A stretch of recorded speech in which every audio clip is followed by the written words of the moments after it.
నమస్కారం, నేను మీ షణ్ముఖ్. ఈరోజు మన ముందర పొలిటికల్ అనలిస్ట్ మధుసూదన్ రెడ్డి గారు ఉన్నారు. నమస్కారం సార్. నమస్తే షణ్ముఖ్. 2006 నుంచి 2011 వరకు అంటే రాజశేఖర రెడ్డి గారి హయాంలో పేదల నుంచి భూములు తీసుకొని ఉద్యోగాలు కల్పిస్తాం, స్థానికంగా మన పిల్లల్ని అభివృద్ధి చేస్తాం, ఉద్యోగాలు కల్పించి అని చెప్పేసి భూములు తీసుకున్న మాట వాస్తవం.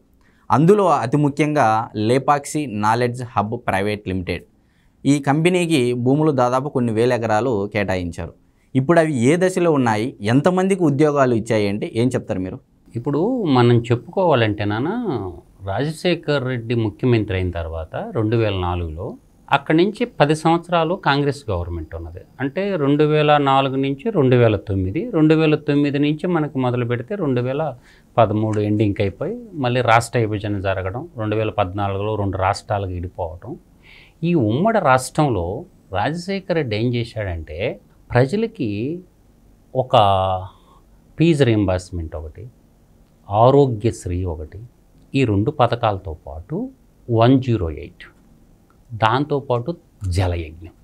అంటే జలయజ్ఞంలో దాదాపుగా 86 ప్రాజెక్టులు ఇటు ఉమ్మడి రాష్ట్రంలో తెలంగాణలో కానీ ఆంధ్రప్రదేశ్లో కానీ ఇది ప్రజల్లో ఈ 108 ఆరోగ్యశ్రీ ఫీజు రీయింబర్స్మెంట్ ముసుగులో దాదాపుగా 11 సెడ్యూలు ఏర్పాటు చేయడం జరిగింది. అది గవర్నమెంట్ సెడ్యూలు కావచ్చు, మన ప్రైవేట్ సెడ్యూలు కావచ్చు. ఈ 11 సెడ్యూల్లో ఓవరాల్గా అప్పుడు రాజశేఖర రెడ్డితో ఎంఓవీలు కుదుర్చుకున్నటువంటి వ్యవహారంలో 5,93,000 మందికి ఎంప్లాయ్మెంట్ జనరేషన్ చేస్తామన్న ఉద్దేశంతో ఈ స్పెషల్ ఎకనామిక్ జోన్లో కానీ తర్వాత మనకి ఈ గవర్నమెంట్ సెడ్యూల్లో కానీ ఎంఓఏలు కుదుర్చుకుంటే తర్వాత ఈ 2004 నుంచి 2009లో ఒక 3 నెలలు పరిపాలన చేసి హెలికాప్టర్ క్రాష్లో రాజశేఖర రెడ్డి చనిపోవడం, ఈ మధ్యకాలంలో కొన్ని వేల ఎకరాల బడుగు బలహీన వర్గాల భూములు తెలియకుండానే అన్యాక్రాంతం అయిపోయినాయి. ఇది చెప్పాలంటే దాదాపు 10 రోజుల ఎపిసోడ్. ఈరోజు నువ్వు అడిగింది అనంతపురం జిల్లాలో Lepakshi knowledge hub private limited. ఈ Lepakshi knowledge hub private limited బడుగు బలహీన వర్గాలకు సంబంధించినటువంటి అసైన్మెంట్ భూములు, పేద ప్రజలు బతకడం కోసం ఇచ్చినటువంటి భూములు పెత్తందారుల చేతుల్లోకి ట్రాన్స్ఫర్ అవటం, అదేవిధంగా ప్రభుత్వ భూములు కూడా పోవడం జరిగింది నాన్న. ఇప్పుడు నేను అనేది ఏంటంటే ఆ రోజు ఏం చేశారంటే అప్రాక్సిమేట్లుగా 8 నుంచి 10,000 కోట్లు పెట్టుబడి పెడతాం. అంతా 8 నుంచి 10,000 కోట్లు పెట్టుబడి పెడతాం. ద స్పాన్ ఆఫ్ టైం వచ్చి 5 నుంచి 10 సంవత్సరాలు అని చెప్పి హిందూ ప్రాజెక్ట్స్ ప్రైవేట్ లిమిటెడ్ ఇది కన్సార్టియం. దీంట్లో లోతుల్లోకి పోతే, వివరాల్లో లోతుల్లోకి పోతే మనకేం తెలిసిద్దంటే టోటల్ ల్యాండ్ నాన్న 8,844 ఎకరాలు. అసమాసి ల్యాండ్ కదా. రాయలసీమలో పుట్టినటువంటి ప్రతి బిడ్డ తెలుసుకోవాల్సిన టాపిక్ ఇది. ఒక రాయలసీమ రీజన్లోని ఇటువంటి కథలు చాలా ఉన్నాయి, నేను చెప్పగలను.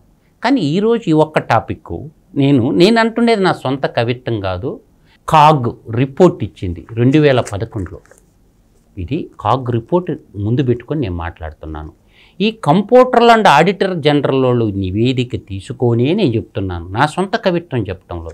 ఇది ఎంత దుర్మార్గం అంటే ఒకవైపు పేదలకి పెత్తందారులకి యుద్ధం అని చెప్తా జగన్మోహన్ రెడ్డి గారు కానీ గతంలో ఉన్న ముఖ్యమంత్రులు కానీ నాట్ ఓన్లీ 1 ఎకరా 2 ఎకరాలంటే ఎవడైనా వదిలేస్తాడు, కానీ 8,844 ఎకరాల భూమిని పేద ప్రజల కానించి తీసుకొని సామాన్య రైతుకి, పట్టా భూములు ఉన్నటువంటి రైతులకి 1 ఎకరాకి షణ్ముఖు 1,75,000 రూపాయలు మాత్రమే ఇచ్చి ల్యాండ్ అక్విజిషన్ ఉంది కదా నాన్న. ప్రభుత్వ భూములకి, అవి కూడా ప్రభుత్వ భూములే కదా, అవి 50,000 రూపాయలు. అవి 50,000 రూపాయలు ప్రభుత్వ భూములు. ఈ ఏమో 1,75,000 అయితే ఇక్కడ జరిగిన ముచ్చట చెప్తా ఉన్నానా. ఇక్కడ ఈ Lepakshi knowledge hub private limited APIIC ద్వారానే ఒక మధ్య సంస్థ, బ్రోకర్ సంస్థగా ఏపీఐసిని వాడుకుంటారు. అప్పట్లో Andhra Pradesh industrial infrastructure corporation limited వాళ్ళేమో భూములు సేకరించడం, ఈ భూములన్నీ ఏం చేశారంటే ఈ ఏపీఐసి ద్వారా ఈ పారిశ్రామికవేత్తలకి, అంటే కంపెనీలు లేవు, పాడు లేవు, ఉద్యోగాలు లేవు, పారిశ్రామికవేత్తలకు ఇవ్వడం. తద్వారా ఏం చేశారంటే ఆ భూములను తీసుకోపోయి వీళ్ళు బ్యాంకుల్లో తాకట్టు పెట్టడం. మళ్ళీ బ్యాంకుల్లో ఎవరు డబ్బు ఉంటుంది నాన్న? ప్రజలు డిపాజిట్ల రూపంలో కట్టిన డబ్బు మాత్రమే ఉంటుంది బ్యాంకుల్లో. ఒక కన్సార్టియం ఏర్పాటు చేసుకున్నారు, బ్యాంక్ కన్సార్టియం.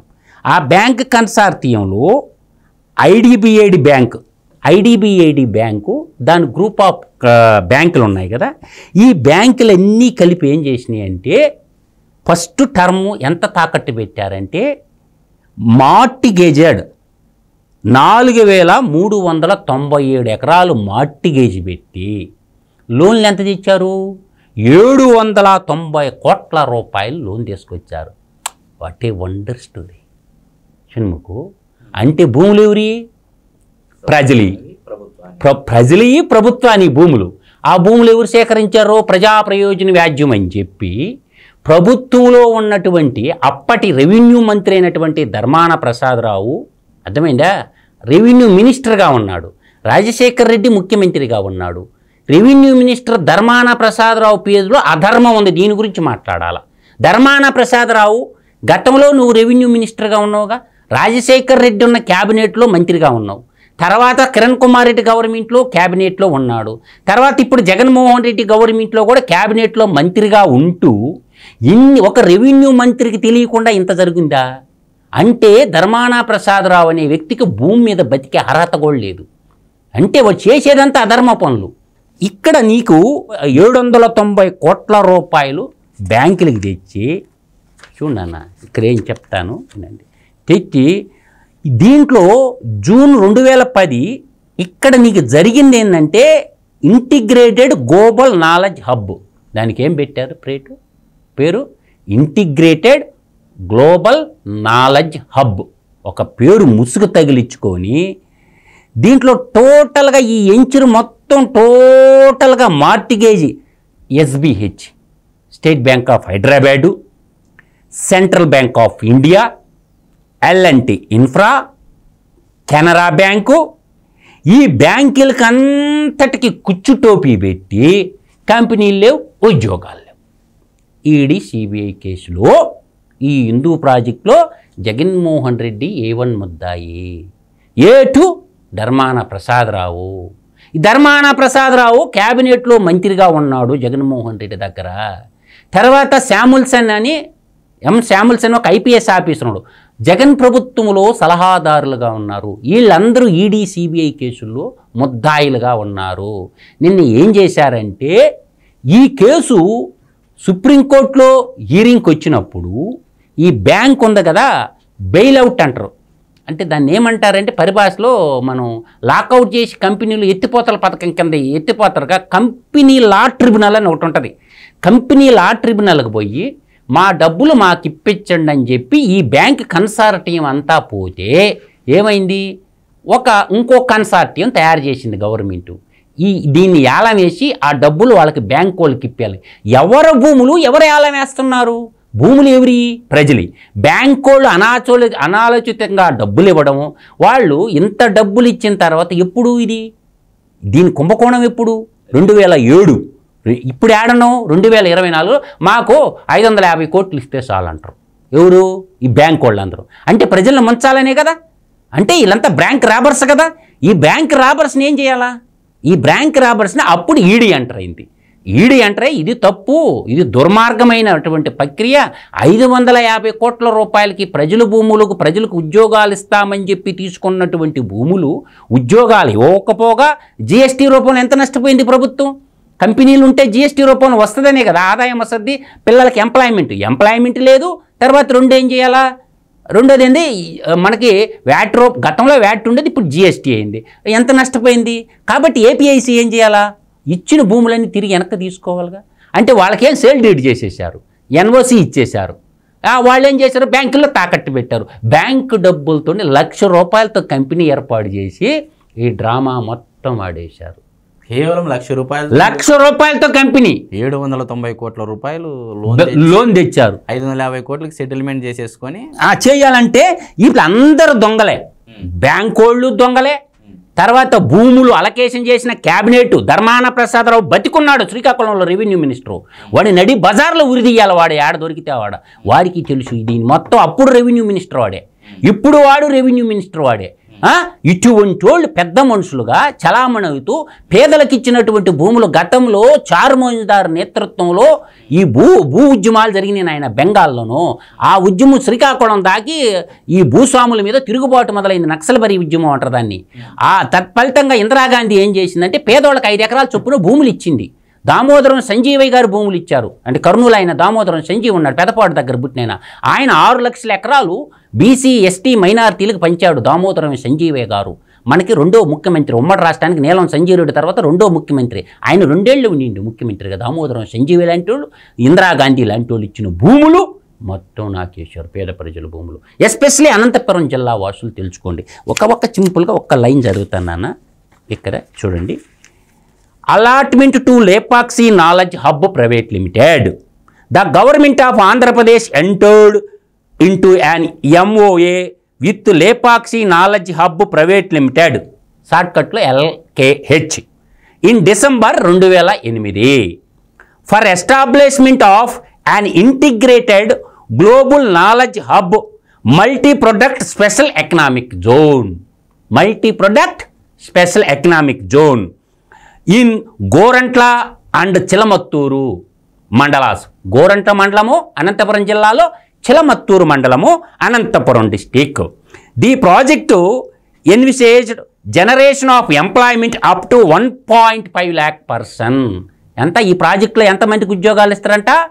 1,50,000 మంది అనంతపురంలో ఉన్న నిరుద్యోగ యువతకి ఉద్యోగాల కల్పన చేస్తామని. డైరెక్ట్లీ 1,50,000 మంది. And other indirect employment opportunities is a paced manner. అంటే డైరెక్ట్గా 1,50,000 మందికి పరోక్షంగా ఇంకో as per terms of MOA LKH అంటే Lepakshi knowledge hub, its subsidiaries, associates and other units to be set up in this project where investment approximately 8,000 నుంచి 10,000 కోట్ల రూపాయలు in phase over a span of 5 to 10 years. అంటే 2008లో జరిగిన agreement 5 to 10 years అయిపోయింది కదా. 8,000 కోట్లు 10,000 కోట్లు పెట్టుబడులు వచ్చినాయా? అనంతపురం జిల్లాలో ఈ గోరంట్ల అంటే చిలమత్తూరు మండలాల్లో 1,50,000 మందికి డైరెక్ట్ ఎంప్లాయ్మెంట్ వచ్చిందా? ఎట్లా ఉందా నాన్న? ఈ కదా మాట్లాడుకోవాల్సింది మీడియాలో, ఈ కదా ప్రజలకు చెప్పాల్సింది మీడియాలో అనేది నా వేదన నాన్న. అంటే రాజకీయ నాయకులు అందరూ కలిసి కంపెనీల పేరు చెప్పి ప్రభుత్వం దగ్గర రూపాయి పెట్టుబడి లేకుండా ప్రభుత్వం కాడ భూములు కొట్టేయటం, ఆ భూములకి కలెక్టర్లు వత్తాసు బలగటం, ఆహా ఓహో అనుకోవటం, నల్లకోట్లు వేసుకోవటం, MOOలు కుదిరించుకోవటం, వాళ్ళ మీద ఎటువంటి చర్యలు ఉండవా? ఇటువంటి ఎదవల్ని ఏం చేయాలా?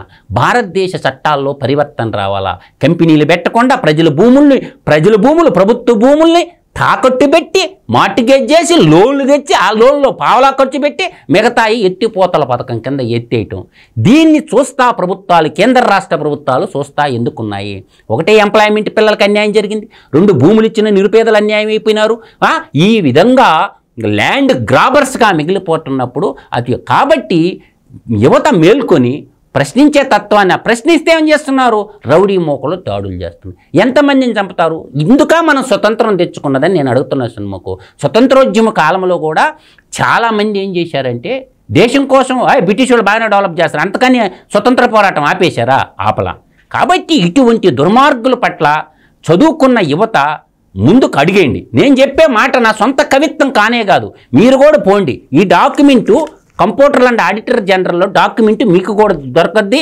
నేషనల్ మన ఇండస్ట్రియల్ ట్రిబ్యునల్లో కేసుల గురించి మనకు తెలుస్తుంది. ఒకవైపు బ్యాంకర్ల మోసం చేస్తున్నారు దేశాన్ని, ఒకవైపు పారిశ్రామికవేత్తలు దేశాన్ని మోసం చేస్తారు, మరోవైపు వాళ్ళకి రాజకీయ నాయకులు తొత్తులుగా మాట్లాడి ఇటువంటి చర్చకుండా నేను ఒకటే మాట చెప్తున్నా. ఆ రోజు భూములు ఎవరైతే 1,75,000కి భూములు దాదాపుగా 5,675 ఎకరాలు నాన్న మొత్తం లాగేసుకోమని చెప్తుండ రైతుల్ని, పోయి దున్నుకోండి, దున్నుకొని మీరు ఆక్యుపై చేసేసుకోండి. మీ కంపెనీలు పెట్టకుండా, మీ పిల్లవాడికి ఉద్యోగాలు ఇవ్వకుండా, వాడెవడో మీ భూములు ఎత్తుకొని పోయి మార్టిగేజీ పెట్టడం, దాన్ని అమ్మేసుకోవటం, రాజకీయ నాయకులు, పారిశ్రామికవేత్తలు సొత్తే అంత భారతదేశ భూమిలో. కాబట్టి ఆ భూములు ఇచ్చినటువంటి అసైన్మెంట్ రైతులందరూ కంపెనీలు పెట్టలేదు కాబట్టి ఆక్యుపై చేసేసుకోండి. చట్టం అందరికీ ఒకటే. అందువల్ల ఏంటంటే ప్రభుత్వాలు ఇటువంటి ఆలోచనలు చేయకుండా, ఇటువంటి విషయాలు ప్రజలకు చేరకుండా చేయటం వల్ల నా బాధ.